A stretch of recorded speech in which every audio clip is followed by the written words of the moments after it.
आमच्या शेतकऱ्यांना कदाचित ही दिवाळी जड जाईल, म्हणून प्रत्येक शेतकऱ्याकडे आणि आमच्या प्रत्येक बहिणीकडे त्या ठिकाणी दिवाळीच्या निमित्ताने एक भेट, त्यांच्या घरी सर्व प्रकारचा शिधा, त्यांच्याकरता सर्व प्रकारच्या व्यवस्था हे पोचवण्याचं काम देखील या ठिकाणी त्यांनी केलेलं आहे.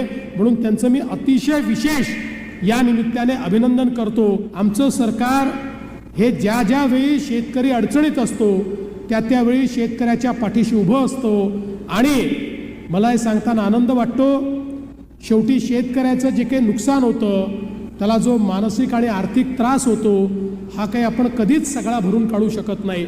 पण महाराष्ट्राच्या इतिहासामधलं सर्वात मोठं पॅकेज हे यावर्षी आपण शेतकऱ्यांकरता दिलं.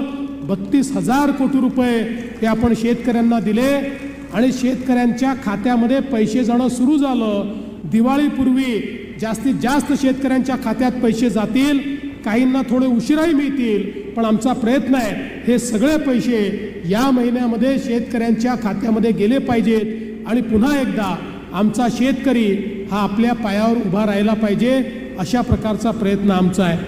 मला कधी कधी आश्चर्य वाटतं की ज्यावेळी अशी आपत्ती असते त्याही वेळी काही लोक राजकारण करतात आणि काही लोकांच्या डोक्यामध्ये तर इतका किडा गेला आहे. सोलापूरमध्ये तर मला एक स्टेटमेंट पाहायला मिळालं, आता हसावं की रडावं मला समजत नाही, कारण इथल्या एका नेत्यांनी सांगितलं, म्हणाले सोलापूरमध्ये इतका जो पाऊस आला हा निसर्गामुळे नाही आला, हा राज्य सरकारने आणला, हा महापूर राज्य सरकारने आणला.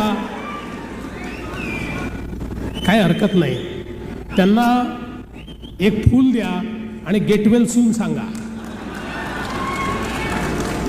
कधी कधी परिणाम होतो असा, म्हणजे मानसिक परिणाम असतो, त्यामुळे त्याचं फार काळजी करण्याचं कारण नाही. पण